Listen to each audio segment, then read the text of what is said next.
Goeiemôre vriende, dis vandag donderdag die 20ste Maart 2025, so die begin van 'n lang naweek. Ek hoop julle kan sommer net 'n bietjie lekker rustig daar by die huis wees en die van julle wat op die pad is, asseblief ry baie veilig. Kom veilig by julle bestemming aan en geniet sommer net die lang naweek. Kom ons raak net so vir 'n wyle stil. Here, baie dankie vir die voorreg wat ons het om elke dag, maak nie saak watter tyd van die dag nie, maak nie saak of ons sit, of ons staan, of ons oop oë is, of ons oë toe is nie, dat ons toegang tot U het. Here, en vanoggend kom bid ek vernaamlik vir mense met wie dit moeilik gaan. Here, met wie dit by die werk moeilik gaan, waar dit verhouding in die werk. Here, baie kere kan mense so aspris wees by die werk. En dit bring so groot spanning by baie mense teweeg. En ek kom vra, Here, dat U ken die kinders. U ken die kinders op hierdie stadium wat by die werk deur groot spanning gaan. Ek kom vra, Here God, dat U deur die Gees 'n kalmte in hulle sal bring. En Here, dat U vir hulle sal help om in hierdie tyd van spanning en van nie weet presies wat om te doen, nie vir hulle vrede en 'n rustigheid sal gee, insig sal gee, wysheid sal gee, takt sal gee, Here, om die regte woorde te sê. Ek kom bid vir elkeen van hulle wat vandag in so 'n benouenis is. Geef hulle asseblief wysheid, Here. Amen. Vriende, mag daar vir julle genade en vrede en oorvloed wees, omdat julle God ken, Jesus ken en die Heilige Gees ken. Nou, hier's nou eintlik so 'n paar teksgedeeltes hier wat nou eintlik nie regtig op mekaar van toepassing is hier. Jy kan nie eintlik, jy weet, is eintlik elke versie is iets op sy eie. Maar gaan ek vir julle lees om tydens humoristies ook wat my betref, en dan sal ek so 'n replieklewer soek aangaan, anders moet ek nou almal los, en ek wil nie almal los nie. Hy sê, hier is die volgende, hy sê, 'n enkele dreigement maak meer indruk op 'n verstandige mens as 100 houe op 'n dwaas. Nee, dit is so, ek bedoel, iemand wat verstandig is, liewe vriende, hy weet wat die konsekwensies is wanneer iemand omdreig. Nou, hy weet, hy moet baie mooi kyk wat hy nou doen, hy moet nie nou op hierdie roete aangaan nie, want dit kan sekere gevolge hê, en dan sal 'n verstandige mens altyd gaan en hy sal sy opsies oorweeg, kyk wat 'n kant toe om te gaan, heel moontlik sy wise counsel inbring om hom te vra om hom te help in die besluite wat hy of sy moet neem, en dan sal hulle 'n verstandige besluit neem. Maar 'n dwaas, nee, wat hy karring net aan, dis hoekom hy sê, enkele dreigement maak meer indruk op verstandige mense as 100 houe op 'n dwaas. Dit is die eerste enetjie. Die tweede ene is 11, slegte mense is net 'n kwaadheid, maar iemand sal gestuur word om hom te straf. En slegte mense is net 'n kwaadheid, maar iemand sal gestuur word om hom te straf. Dit voel natuurlik vir jou en vir my, vernaamlik in ons land, asof dit nie gebeur nie, né? En slegte mense is net 'n kwaadheid, maar iemand sal gestuur word om hom te straf. Dit voel vir ons in ons land, ons kan maar net van ons land praat, is dat die slegte ouens kom die hele tyd weg. Nou, as jy eintlik veel van die konsekwensies nie. En dit is so, slegte mense is net op die kwaadheid. Ons sien dit dan nou oral hierso, né?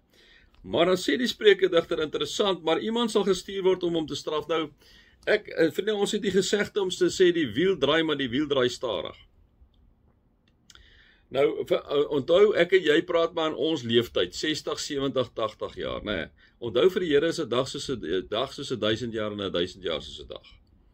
En ek dink, vriende, wat baie keer gebeur, as jy nou in die geskiedenis van Israel gaan kyk in die Ou Testament, baie keer gebeur die straf nie in daai geslag nie, maar in die tweede en die derde geslag gebeur daar goed, kom hy goeders uit en dra hulle op die ou ene, want baie keer van daai kinders en kleinkinders gaan maar saam met wat oupa gedoen het, selfs die verkeerde goed gaan saam daarmee, en dan kom dit by hulle uit, en dan ry hulle aan die pen. So dit is, ek dink tog op die ou ende is dit baie waar. Onthou ek sê, ek gaan nou net so 'n paar snippets vat, hè. 'n Mens kan liewer 'n beerwyfie raakloop wat van haar kleintjies beroof is, as 'n dwaas met sy sotheid. Dit is vir my ongelooflik. Ek weet nie of ek dit gister genoem het, dit voel vir my amper ek het dit gister ook genoem, maar dit bly net vir my amazing. 'n Mens kan liewer 'n beerwyfie raakloop wat van haar kleintjies beroof is, en dis nag, vriende, blaai beerwyfie is, sy wil net almal doodmaak, nee, as 'n dwaas met sy sotheid, dis dan waar, o jene, ek bedoel, Ek het almal gelag in hierdie land van ons en almal gehuil oor al die sotheid wat al hierdie leiers van ons kwytraak. Dit is net, jy kan nie glo, kyk jy sê eintlik leierskap, jy het so 'n paar leiers, maar jy sê leierskap in hierdie land, ek het dit al baie vir julle gesê, beginnende by ons president, een van die swakste presidente wat ek in jare gesien het, 'n absolute swak president. Maar dit is vir my so waar, 'n mens kan liewer 'n beerwyfie raakloop wat van haar kleintjies beroof is, 'n dwaas met sy sotheid. As jy goed met kwaad vergeld, sal die kwaad nooit uit jou huis wyk nie. En ek dink dit is baie waar, né? En dit is as ons nou na Paulus gaan luister in Romeine 12, dan kom dit baie duidelik uit dat hy kom sê, hoorie sê jy moet jou vyande lief hê, jy moet gebruik eerder goedheid om kole op sy kop te versamel, né? Moenie jy die wraak neem nie. God sal die wraak neem. God sal die oordeel doen, nie jy nie. As jy goed met kwaad vergeld, so as iemand goed doen, né? En jy, en dit wat hy goed doen, vergoed jy, geld jy met kwaad, sal kwaad nooit uit jou huis wyk nie. Dis iets wat 'n ou miskien so 'n bietjie kan oor gaan dink. En dan die vierde enetjie wat ek net wil noem, ek sê dit mos nie alles met mekaar te doen nie, so ek noem dit sommer vandag so 'n paar versies vir julle. Om 'n risie te begin is om 'n damwal te breek. Staak liewer die getwis voor die vloed jou tref. En dit is baie waar, vriende, né? Dit moet ons vir mekaar sê. Dis baie maklik om 'n risie te begin. Dis baie maklik om met iemand 'n argument te begin. Vriende, maar vat jou nêrens heen nie. Op die ouene gaan jy weer rondom die tafel moet gaan sit, op die ouene gaan jy weer mekaar in die oë moet kyk. En so dit is net nie die moeite werd nie. Om 'n risie te begin is om 'n damwal te breek, né? So gewoonlik in 'n risie wil jy gaan dit oor me en me. Jy wil jou standpunt laat geld. Vergeet van die ander ou se standpunt. Jy's nie tegemoetkomend. Jy wil nie hoor van sy probleme nie.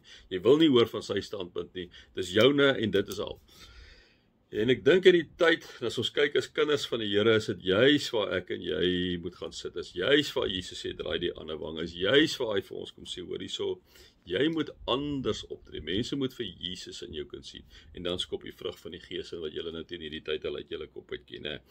As ons daai goed demonstreer binne in 'n gesprek met iemand, moenie in 'n risie gaan nie, gaan in 'n gesprek met iemand, moenie in 'n argument betrokke raak nie.